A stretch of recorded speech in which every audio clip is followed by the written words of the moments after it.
I've had a wonderful time in Ottawa, and I much appreciate my time here, and also in Toronto, where I was the last couple of weeks. I've learned much about the history of reproductive health care and the various ways in which there is funding or not throughout Canada, as well as having talked with various medical personnel, reproductive endocrinologists, also to understand their role within fertility world. And I'll explain to you what I mean by fertility world in a couple of moments.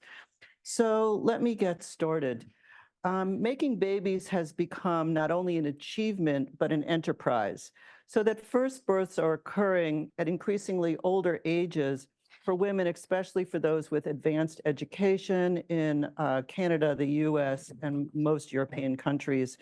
Assisted reproductive technologies has played a significant role in producing familiar narratives, such as the universal desire for hope and for parenthood.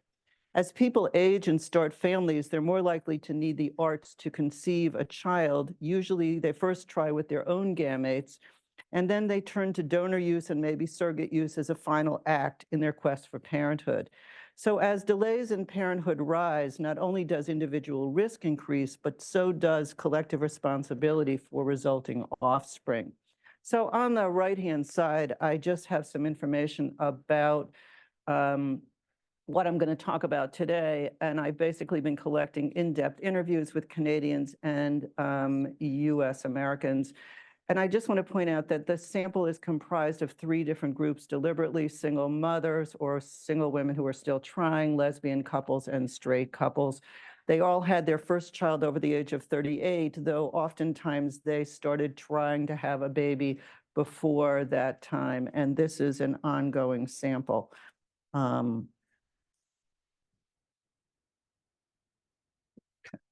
So these are the questions that I want to answer. And I should also say that in many ways, even though the funding may be different in the US and Canada, lots of the findings are very much the same.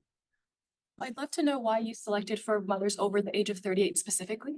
Because that's the period in which fertility is likely to decline the most. And I was most interested in people who went to fertility clinics. So you have to figure out what the parameters are, but I'm happy to answer methodology questions afterward more as we go. So these are some of the questions that I like to talk about today. What happens when people enter fertility world? What are their lived experiences like regarding reproductive health? And how does assisted reproductive technologies facilitate different forms of motherhood now that single mothers and lesbian couples are welcome at various clinics? And then finally, how do people manage leftover embryos, as well as what are the implications of new reproductive technologies for the concept of reproductive justice? So let me talk about why delay and what I mean by delay. For the most part, women in this research assumed that when they were ready to have children, that would happen. Women did not automatically embrace motherhood as their sole identity. Instead, motherhood was always on their minds, but as a back burner issue, something that was inevitable. And so they had a whole list of things that they wanted to do before having children and venturing into that world. But on the right side, we also see why various people delayed. And oftentimes it was more the sense of not by choice. So for single women, what I found is that they became stuck in waithood until they were willing to reverse the nursery rhyme. First comes love, then comes marriage, then comes baby and the baby carriage. So at the point at which they were willing to do that, they were willing to move forward with their baby-making project. For queer couples and women, coming out felt like, for political reasons, it excluded them from motherhood, and it took a while to decide to create families. They were concerned, the concern still exists, particularly in the U.S., around parentage and the legal rights of two mothers to their children. And for hetero couples, what's sort of interesting here is this group of women decided that they were not willing to become single mothers, so that they did wait until they found a partner to decide that they were going to go forward and have a family together. And among this group are many men who were ambivalent about fatherhood, which was a reason why they delayed as well. So the one thing I want to say about that is that the majority of outcomes of having a first child late or in one's late 30s to into one's 40s is that the majority of people had one child. So that aging increases the likelihood that people are going to have one and done. And for about 20% of the women in this sample, they left without a child from Fertility World, and I'm going to return to them in a moment. On this slide, what we see are just the current sample demographics, so that as you can see, I bolded the percentages of people who use their own gametes among the women. And so it's pretty even across there. And then what you see is egg donor use for single mothers also means a sperm donor use. Fewer people have used donated embryos, and I'm going to talk a couple of minutes about that as well. And so this just gives you a sense of various uses. The surrogacy has gone up to 10. I made this chart about a month ago. So most often when we think about Fertility World, we think about this. This is the treatment that people go through. It's a process, and you can see this, and it just gives you a quick sense of gametes made to embryos and so on and so forth. But in fact, when I'm talking about Fertility World, I'm talking about this broader world, this big world in which, in reality, the combination of actors and activities is far more complex, both in terms of the choreography of the pieces and their professional and personal interests. And I'm referring to this as Fertility World. And so here are the players in the outer rim, and you can see how many players are now involved in Fertility World. It's become big business, big politics. It raises legal, ethical, and sociological issues. And as Vanessa said, I'm a sociologist. And so you can see the kinds of players immersed and involved in this world. Some of these are cottage industries, some of these are outside of the clinics, and some of them are within the clinics. And different regulations apply, for example, to donors in the U.S. versus Canada. And I'm happy to answer questions about that afterward. So on this slide, what I have shown is that in both Canada and the U.S., access to reproductive health care coverage has become framed as a right to have a child. And the arts is part of an ongoing history of expected parenthood as something owed to us as part of our citizenship rights. And on this slide, Canada and the U.S. differ in terms of reproductive health care coverage, so that in Canada, only 2 provinces cover 1 round of IVF up until the age of 43. And at the Toronto clinic where I was just doing field work, there is a 18 to 24-month wait to be able to access this coverage altogether. In the United States, only 15 states mandate some health insurance coverage for diagnostics and treatment of infertility, and the specifics of what's covered vary enormously. And gamete markets and surrogacy also differ between the U.S. and Canada, and there's some border crossing that goes on. Oftentimes, sperm is shipped from the United States north in all kinds of interesting ways. And then if people are interested or want to access gametes that are hard to find in Canada, they may come to the U.S. and vice versa. So on this slide, what I've given you is, this is from one of my interviewees who lives in Canada. She started trying at age 36. She is a single mother currently. And she would go on to have a baby with her own eggs and a sperm donor at age 40. And in Toronto, she says to me, your first IVF is covered, but that is only the actual procedures, not the medication or the genetic testing. So what she tells me is, even though she was able to access 1 round of IVF with province coverage, it still cost her $10,000 out of pocket, because of the medication and because she wanted these embryos genetically tested. She would then go on to have 2 more rounds of IVF costing $50,000. And also she ordered sperm vials from the United States as well. Now, on the bottom, I gave you some of the add-ons that she actually used. It cost her an additional $8,000 for genetic testing of the embryos. She then decided that her clinic presented what could go wrong, and fear and paranoia set in. And so she decided to pay for a separate incubator for her embryos. And that cost her an additional $750. And then she paid for this test, Emma, Alice, and Era testing. She heard about that from a support group for online people trying from her clinic. This also does not include the cost, if you were in the U.S., of an egg donor, which in Canada would be altruistic giving, so if you were in the United States, it would be another $40,000 added on to this. On the right side, I gave you a quote from Mel, who is a single mother by choice, and she's Latina, and she says, "It's very expensive, and I don't want to just spend money without really knowing if this is going to work, like success in my age after all this failure." And the billing agent, who was really kind of cruel to her, said, "Well, if you can't afford it, you should just go do a GoFundMe." And she says there's no real mindfulness around the fact that there's a lot of people out here that are scraping up every penny or going into debt to try to have a baby. So for some people, they're lucky they have family money that can help them out. Other people plunk down a credit card. Some people will say, I'm going to try an IUI, for example. I pay $1,000, I then save up, I then go back and forth, it doesn't work. One woman said to me that she thought that starting with IUI was like a gateway drug to more and more kinds of treatments, and I like that as a gateway drug. I think it's a great statement. So as a sociologist, in the last month, I've been trying to write some of this up. So it's the first time I'm trotting this out for all of you. And afterward, I'd love to hear what you think.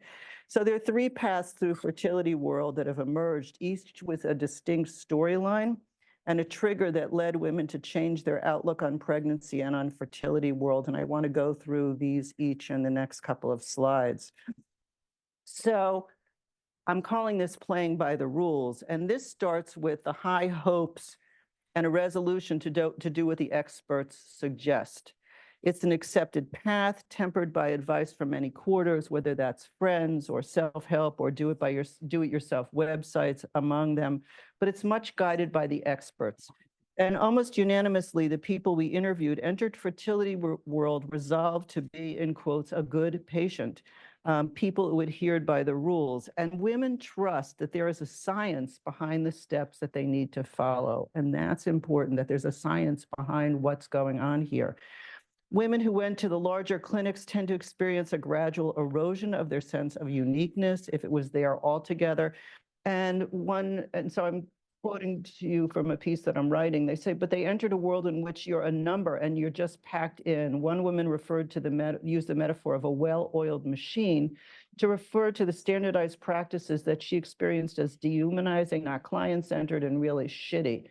There's also rarely mechanisms to address people's questions. So they may turn to online groups or other people who've gone through the process, but it's difficult to get doctors to explain things of why this procedure, not that procedure, and so on and so forth. So on the right side, we see the first quote, which you can read yourself, as not client-centered. And the second quote, though, I just want to read you. This woman wanted to feel empowered to understand the process. And she says, you're a spectator, not a participant in this. And the doctor said to her, this is how it's going to happen. It's going to work or not. All right. So she wanted to feel more empowered. She wanted more control over what was going on. She wanted to understand the fact that it was her body going through this process. And yet her doctor says, you're a spectator. And so you're like watching your body from the top. So this is people who have attempted to take control, which is the second way in which after people, this is triggered by the experience of profound disappointment, excessive miscarriages, and failed medical interventions. So in some ways, oftentimes people seek second opinions for differing protocols. They become detectives to figure out why they're not taking home a baby. And I want to give you a long quote from one of the women I interviewed. and she is also from Canada. And this is after multiple miscarriages. Keisha decided to get another opinion and then not to follow her doctor's orders. She said, I thought, let me go and just seek a second opinion. This doctor read my charts and he says, looks like you're wasted almost 3 years of your life.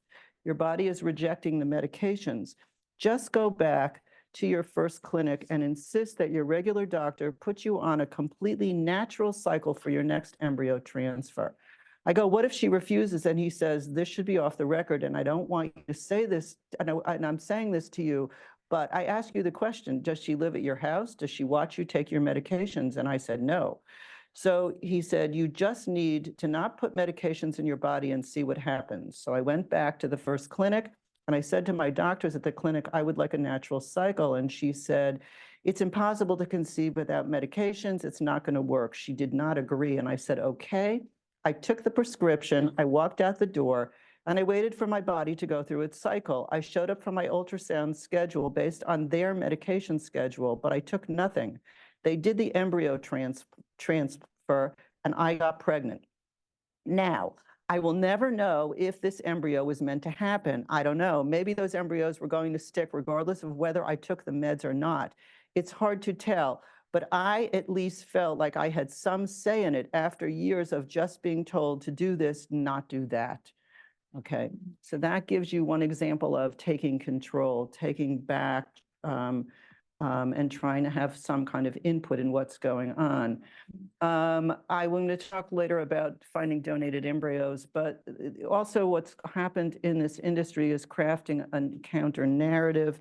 And for instance, Fertility World continues to be designed principally for heterosexual couples or for those willing to use anonymous donors. Known donors are not welcome, and there's a whole long process. So oftentimes, what people will do who want to use a known donor, a sperm donor I'm referring to, is they'll pretend they're a couple. Even though one woman said to me he was quite gay, and we went in and they referred him to these tests because now he's my partner and not a known donor. So there was a lot of people talking about this and ultimately feeling like they had to turn to using anonymous sperm bank donors. And I'm happy to come back to this if you'd like. This third slide captures a small group of people I interviewed who tried for several years and have finally decided to leave Fertility World. Without children, women are morally suspect, and they point out the many ways they prepared for parenthood that never materialized and how they have uncoupled their lives from parenthood at quite an emotional cost. So this woman said, I did feel that I failed. I felt somewhat empowered by making the decision to stop trying. The medical profession always gives you something else you can try. No one in this study told me that the doctor said, it's enough already. And so as long as you could financially afford to pay for this, this continues on. And she said, I could have gone on, and maybe it would have worked, and maybe it wouldn't have worked. I do feel like the one empowerment I had was the decision to say, I'm done. I'm choosing to stop. I'm choosing to re-envision my life without children.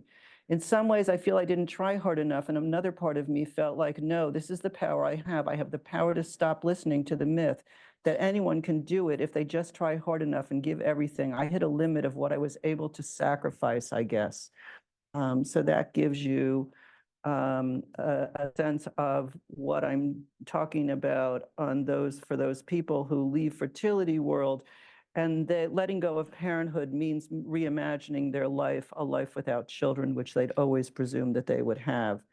On this slide, I just give you some summary statements about from the side of the individual model of either success or failure, and then the business model, where statistics told to women are very tricky about taking home a baby. But in the end, there's the issue of failure when you fail. They attribute it to your declining egg quality, and they suggest a new step. What's interesting is when women did get pregnant on a first round, let's say, and I do have some people in here, they would say things like, I just got lucky. So luck seemed to trump science in some ways. So I now turn to this idea of troubling motherhood and gender fragments. So it's now motherhood is a series of culturally recognized forms in which we watch the bump grow, strangers' interest in patting your stomach, from those of you who've experienced pregnancy, the baby shower. But IVF has actually created different motherhood claims. So it's now possible to parse motherhood into its component parts. And so on this slide, I give you several examples. One is letting go of genetic motherhood. And so the fragment here is claiming motherhood as a physical experience and epigenetics, my body washed over the fetus. And, you know, I maintained, I ate this, I ate that, I maintained calm, etc. Surrogacy troubles motherhood because it's somebody else's bodily experience. And sometimes claiming motherhood is as a genetic imprint or a resemblance to the child, or my partner may have a resemblance to the child. And there are people also who create children who have no genetic ties at all. Both women claim motherhood. This is reciprocal IVF, in which lesbian couples sometimes talk about this, where the eggs of one woman are used to create embryos implanted into the other mother. Parsing motherhood into the parts here, though, however, sometimes means that genetic motherhood is not recognized, and people go through second parent adoptions, even though they may be genetically related to the child in the States, but it's the birth parent that carries the legal rights. So this becomes complicated as well, and there are legal troubles that emerge around parentage in particular. Oftentimes in the States, second parent adoption is a likely outcome. So I want to zoom in on motherhood through egg donation. And in the first quote, I have a heterosexual couple. The shame of it was wrapped up in my body not being able to do the thing that it was supposed to do. And then the guilt was mostly tied to my husband. I wanted to be able to do this for him and for us and our family. So this was this idea of giving up the perfect nuclear family in which both parents have genetic ties to the child. And in the lesbian couples, this was the ideal scenario of a division between use of my eggs versus my partner's womb, and people then having to shift that around because it didn't work. In the third, I have single women who are now acting as what I'm referring to as bricoleurs, because they're putting together disparate pieces, sperm and egg donors creating embryos in those kinds of ways. And so this is from a woman who is sourcing gametes, and she said, I've thought, like, do these two donors ever get along? Like, would they ever have a child together? What's so crazy about this process is that my daughter would never have existed without me, being as I'm the one to connect these two genetic materials.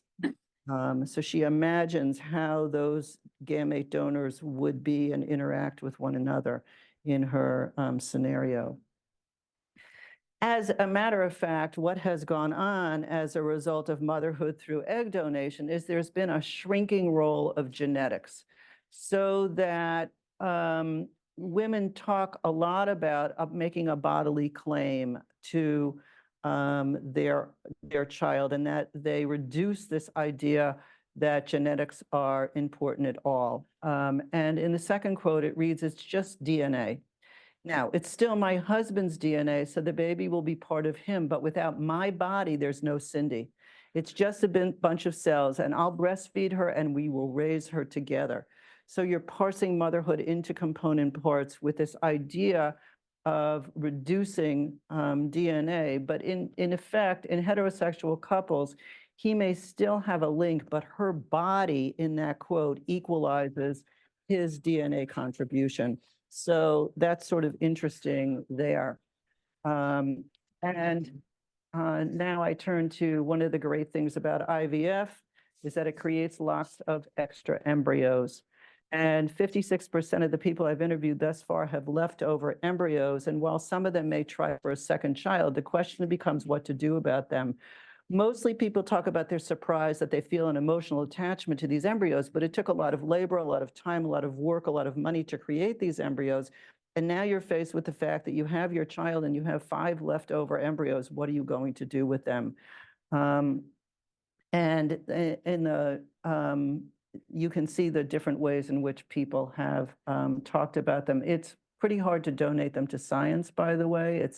And to give them away becomes very tricky, because what has happened with trying to give them away is that the fertility industry at various clinics is not set up, and there are no programs in which I, as a donor, can actually meet the people who I want to give them to, or have a stake in them, or for people to know that I actually created these embryos. So in effect, what I have happening is that people are turning to the third-party industries to place their embryos through matchmaking services.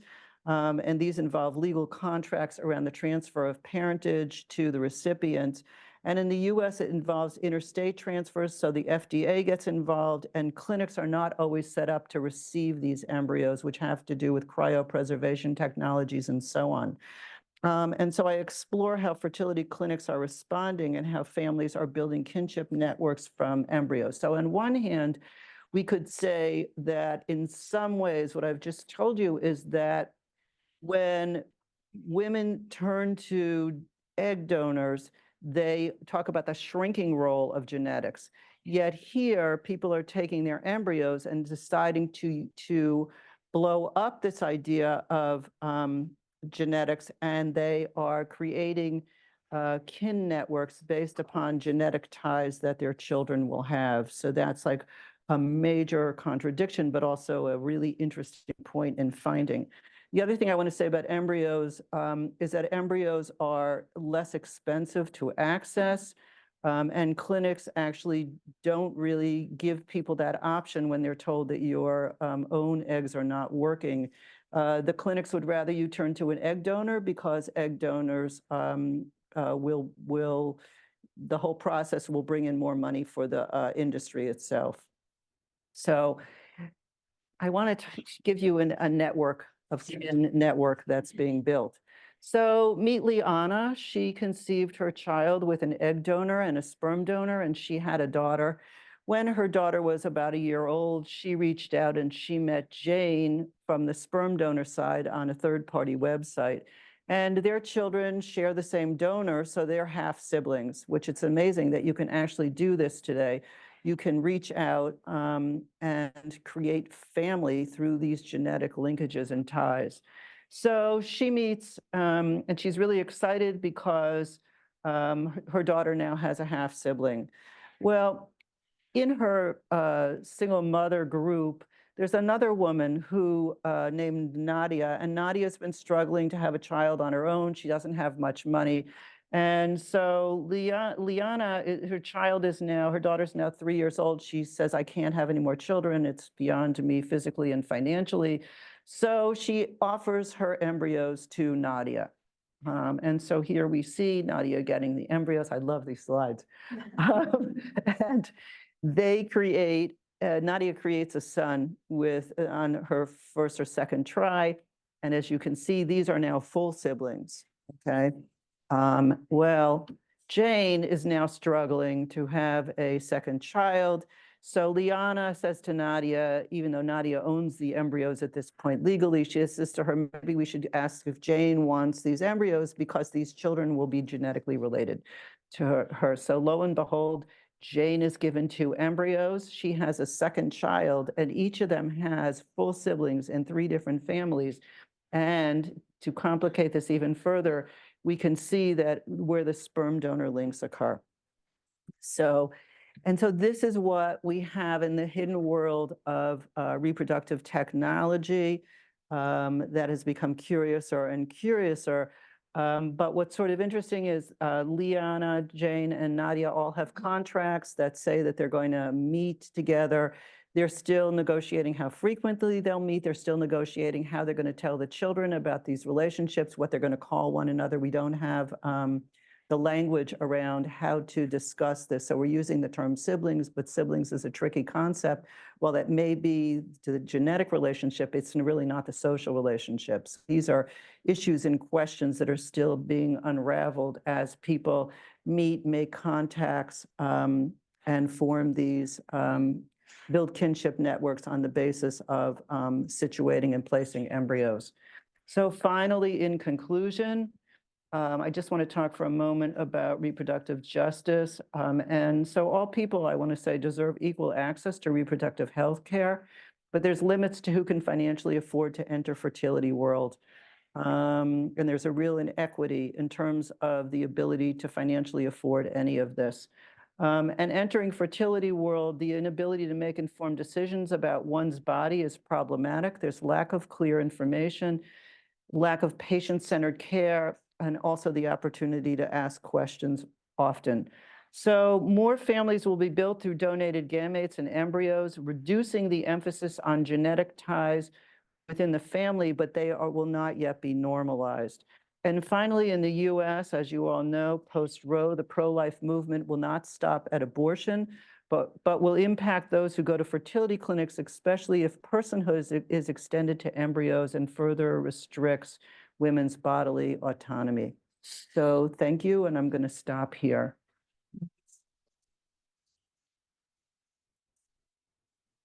Thanks very much. That was an excellent, just fascinating presentation. So I'm going to open it up to questions. I'm sure there's lots of questions, both online and in person. I'll start with the room. So is there anybody who either, then here the hands go. Yes, please. Hi, thank you, Rosanna, for this presentation. And I would like to hear you, if possible, making a link between what you just presented and the study you did for random families about like same donor offspring groups. And especially like, do you see a difference in dynamics with these new type of kin networks? Yeah. Where essentially like recipients become also donors? And does that play into how people think of it? And ultimately, like, Right. is it kinship? It's a very big question. That one. Yeah. You know? Wait, can you repeat the question because I didn't hear Isabel? Like, can you maybe make a link between Yeah. random families and this new studies and how, like, is it a new dynamic in the construction of those groups, especially when recipients become donors themselves? Yeah. So in random families, I didn't look at what people did with extra embryos. All I was interested in there was let me go back for a minute. At the end of my book, Single by Chance, Mothers by Choice, I went back, which I usually do at the end of a study, because I wanted to find out if people had really reversed that nursery rhyme. First comes love, then comes marriage, then comes baby and the baby carriage. And what I discovered was one important point, or several, but the one I want to point out for you is I discovered one woman said to me, I am about to meet my child's genetic siblings, half siblings, through the sperm donor. Okay. And most of the women in that study also did not use egg donors. They used only sperm donors to create their families in a variety of family forms. And I was shocked. I had never thought in all of, I have a good imagination, but this I couldn't imagine. I didn't imagine, and the kids didn't imagine it either. The kids assumed that the donor was all theirs. Now it's really different. So kids who are born now, it's not a surprise that there are donor siblings out there. And in that work, so that work was actually taking that finding and saying, so how are people creating these networks and what does that mean to them and how are they engaging with one another through sperm donor use? We hadn't extended that in that study, even though I heard about this through other networks, that there would be, that the issue became also, what do I do with with extra embryos? So that study to me doesn't focus on the broad issue of fertility world writ large in a way that this one does. Does that answer? Thank you for the question. Yeah. So just before we go ahead, I'm just going to mention to the folks who are online on Zoom, if you have questions, you can put them in the chat and I'll read them out. If it's a lengthy question, just use the raise hand function and I'll get to you. All right, so we'll go to the next question in the room. Thanks so much for a presentation. It's a new area that I'm interested in. I've heard that one of the similarities between Canada and UK is that you can't you can't sell your eggs. But I've also heard about the freeze and share system in London, England. So I'd love to know your thoughts on the implications for reproductive justice, where in London, women can freeze their eggs for free if they donate half of them for 2 years. What are your thoughts on that? So you're talking about egg freezing or you're talking about donation? I'd love to know your thoughts on London's freeze and share program as an incentive for women to donate Oh, half their eggs I if they freeze. understand, I understand. So what you're talking about is that you could freeze your eggs, another family pays for, another woman pays for this, and you get half the eggs. And the cost is someone else's. I don't really know much about what's happening in Canada. I do know that people are sharing egg donors in the States, which is a different issue. And that these are cost incentives. And I also think this is a part of big business, which is it's a way to get some women to give other women their eggs. And the women who are financially able to do so are paying for storage or paying for those for the cost of IVF. So, but I don't really know much about what's happening around that in England. Thank you. Go ahead. I'm interested in your definition of fertility world, starting with IVF, Right. because there's so much before that in Right. terms of diagnostics and Right. drugs and stuff. And also, did any of the women or any of the people interviewed talk about, and we were just discussing this, the other determinants of infertility, obviously sperm health, but also environmental exposure, jobs, all of that. Did any of them take any of that as explanation around their infertility? Okay, so let me start with the first question, which is where am I starting with fertility world? So I get everything. I just was trying to put it all on a slide for you. So, but some of the testing that gets done, women will do with their own doctors. And then they move to a fertility clinic around that. That's when you're. And then IUIs in the States and also not as part of Canada, you have to start with IUIs before you can access in the mandated states the use of IVF.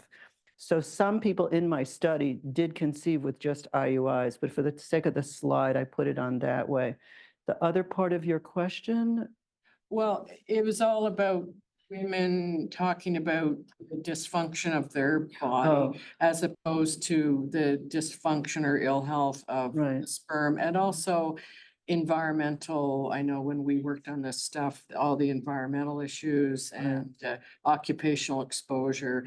Did women ever talk about, I wonder if, I wonder why, or was that part of the discourse? So here's the answer, yes and no. I do have women in this study for whom their partner had a sperm problem, but that oftentimes ICSI could correct that. Some of them use embryos and move on that way. Women did talk about all kinds of environmental issues that they thought that they were subject to, and also before they could even begin these treatments or during the treatments, they would discover they had endometriosis, they had fibroids, they had all kinds of stuff. And then they would have to go through surgeries and this and that. So these become more complicated than I could put on that slide. And so the environment, both for their own bodily environment as well as the broader environment becomes key pieces in fertility world. But thank you for the question. Got one online and Go then, ahead. okay. Yeah. So question online, wondering why you decided to conduct research in Canada and whether Canada's legal regime was taken into account in making the decision and in your analysis of the findings, et cetera. Wait, I'm sorry, what is this? Right here. Why Canada? So why Canada? Because first of all, I wanted to see if there were differences, and I don't really find differences in a big way. Originally, I had thought about doing it was going to be comparative, but now it's going to be less comparative, except around access. Another reason for why Canada is a qualitative scholar is because I easily speak the same language, and in doing other research in in China, And in Spain, where my Spanish is nah, but the China it's nah, it becomes problematic and the context is less familiar. So here I've had to spend a lot of time learning more about the context than I really thought I would. Right. And hearing about the history of how a lot of this came about. So that did not come naturally. Not really. Okay, the Just second Sophie. question from Sophie is wondering if you found any difference in the level of awareness or uptake of embryo donation as an option in No. Canada as opposed to the No. US. So I haven't pulled the sample around embryo donation, and I don't know the answer. This would make for just interesting data.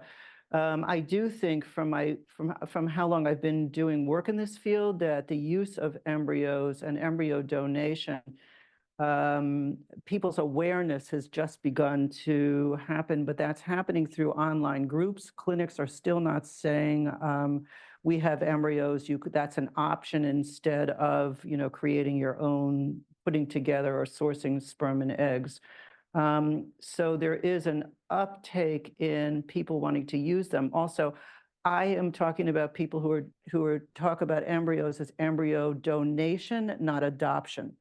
And in the States, there are numerous Christian organizations where you have to, in fact, adopt the embryos rather than this idea of donating. What's sort of interesting is that people are finding embryos and able to move them from the U.S. to Canada, or from Canada to the U.S. So there's a lot of cross-border sourcing of gametes, as well as just sperm and egg, but also embryos.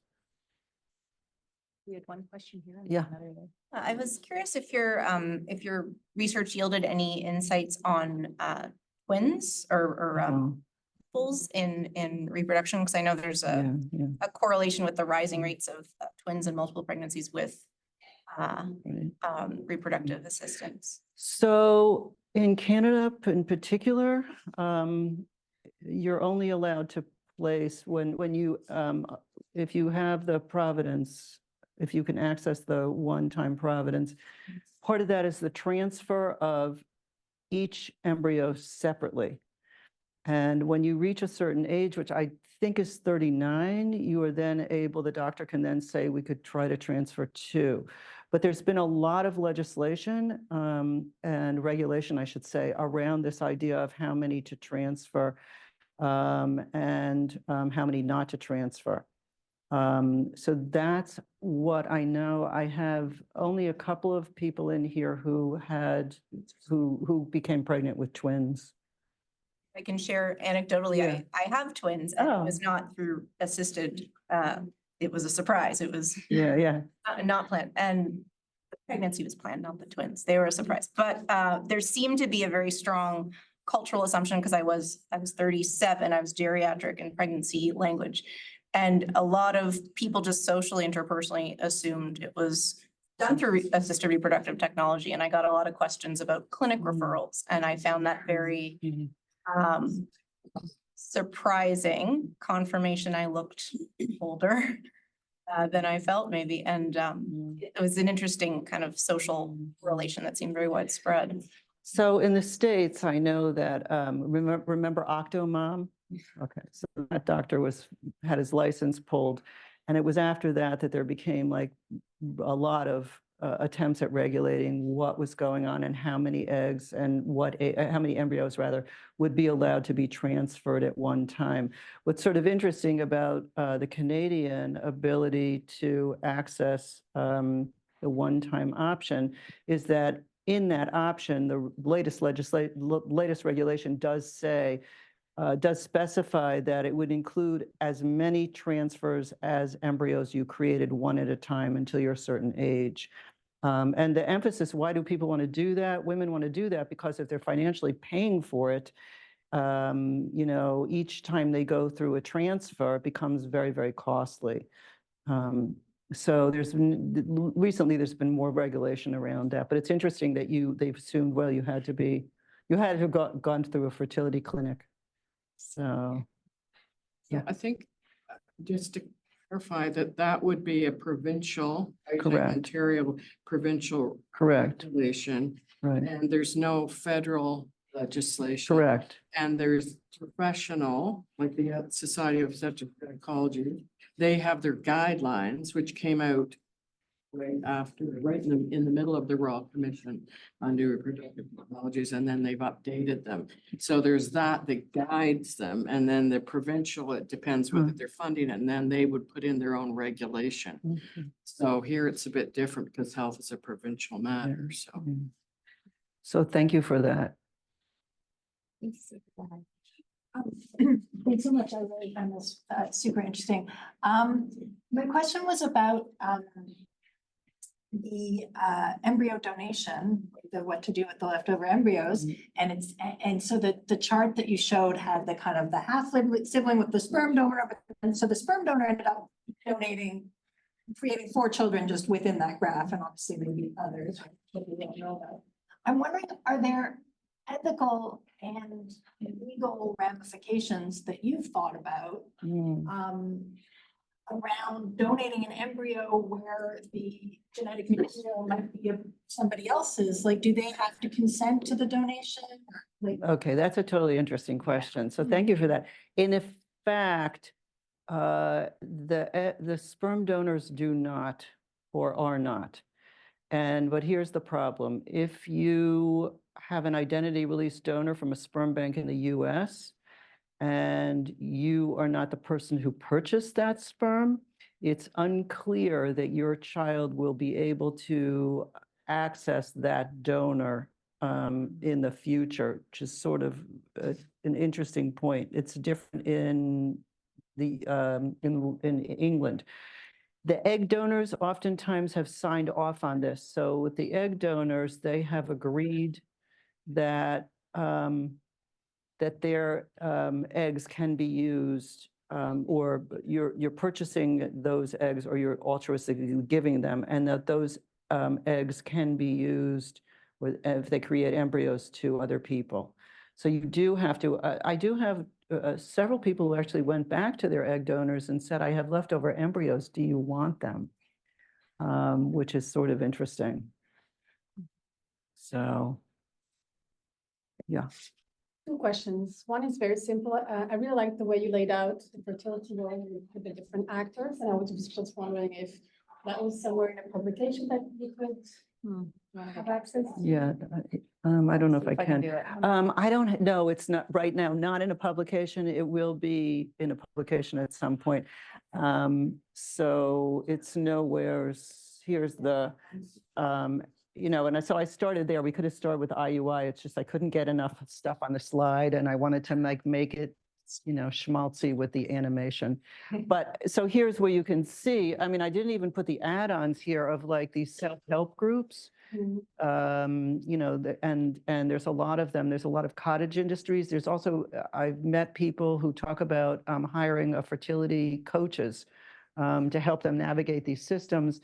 There's acupuncture, there's baby yoga, there's all kinds of ways in which women, if the doctor says, well, we don't know if it works, it doesn't work, what's the science behind it, but if you do it, fine. They do access this, and that's all kinds of add-ons. So I didn't even put them, I didn't have room on this, but it gives you a sense of what's going on. If I was an economist, I would know more about this private equity and what's going on with that. So, So soon to be. yeah. Soon to be, one of these days, I hope. And my second question, Yeah. you said that the people that you met, most of them said that doctors tend to encourage them to continue. Basically, it seems to be like a never-ending process, one thing leads to another. And I was wondering, is there like an awareness that is starting to emerge within maybe some of the actors that this is problematic and it should be changed? And like, I've seen like a few people talk about this, but I don't know if it's like a bias of it, because I've seen them and it's not just representative of what happens elsewhere. But at ESHRE, there are more and more talks about how to accompany parents and maybe how to tell them from the very beginning that maybe the treatment won't, result in Right. Maybe at some point we should accompany them into this, Mm. like it's not continuing. So I was just wondering if. So it's a hope technology. And if this doesn't work, they tell you to move on to that, or we can try this, or you can do that, or you can, or, I recommend that. So what happens is a woman is 37 years old. She goes in and the doctor reads her charts and she says, oh, you're a young 37. I'm sure you won't have problems. Your work looks good. There's like a 85% chance you'll have a baby. Don't worry about it, blah, blah, blah. And she is unable to have a child. So then this begins to unravel. I have no one here who's doctors did recommend that people move on from their own eggs to donor eggs, okay, or from donated embryos to trying with a surrogate as well, because their own bodies were problematic. But I have no one here whose doctor said to them, among those who left, that you need to stop trying. I have no one here who understood what the bodily risks were to continuing to do this for, 5, 6, 7, 8 years.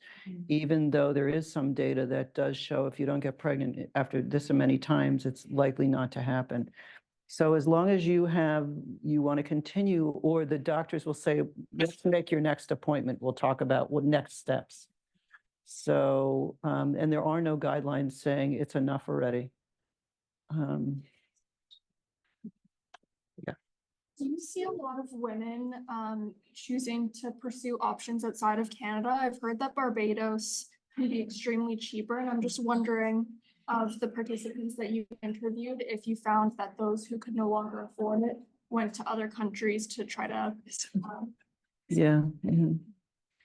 So that's a really interesting question. There is some border crossing. I have a couple of people in here who did try to go to Barbados. But for a lot of people, they're coming to Canada because of the idea of that no one is really paid financially. It's cheaper to access an egg donor up here, though there's a shrinking pool of egg donors and there's a shrinking pool of sperm donors because they're not paid. A lot of people will come to Canada to access surrogates because it's cheaper in Canada for foreigners even to come here than to go to other places. And also it's not illegal. So if you're in Europe, I've recently interviewed a woman who was living in Rome who came to Canada. It's illegal to access surrogates in all of Europe. So Canada becomes a go-to place, as does bits of the United States, depending on what state you're talking about, and also Eastern Europe to some extent. And so the people I have who have gone to Barbados tended to be people of color who were looking to access egg donors who are of color. It's a good question. I mean, there's a lot of repro flows cross borders, and I've been really interested in how they work in the United States and Canada, though I didn't talk about it in this talk, but will when I eventually write it up. Thank you. Oh, Stephanie's got a, Oh, okay. yes, Stephanie's got a follow-up question. Show me her, I'll read it. Yeah. Wondering if she can follow up on the question someone in the room asked about selecting participants at age 38. I'm wondering if you think people who use reproductive technologies at a younger age would have different experiences working with clinics, aside from the fact that they might have higher success rates, less need to use donor eggs. And also in turn, whether you think clinics, governments should impose any restrictions on age for people conceiving from IVF. Okay, so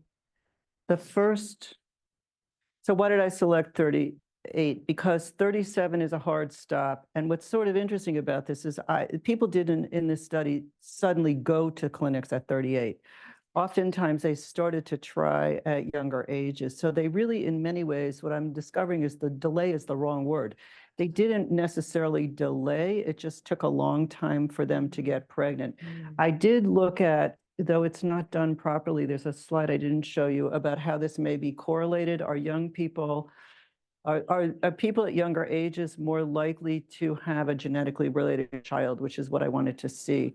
And the answer, as far as I can tell, is no, not necessarily.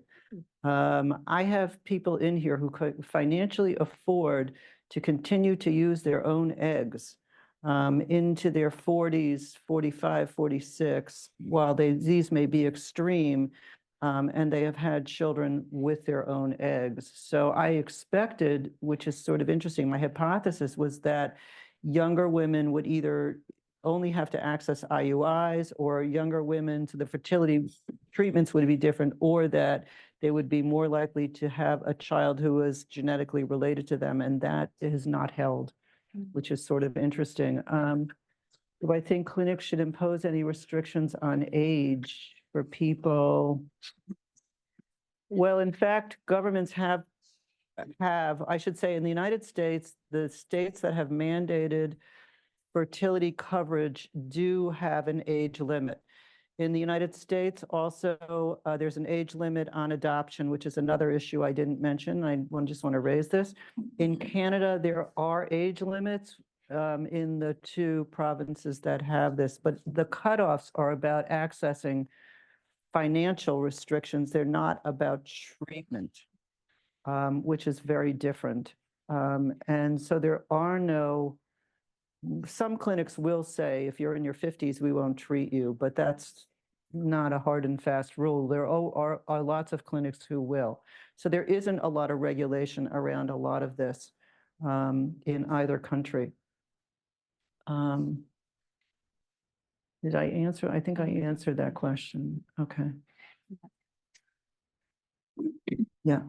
So I know your research is ongoing, but I'm wondering if you have any policy suggestions or interventions that you'd like to see to benefit these parents? So in the last slide, what I would like to see is more transparency, first of all.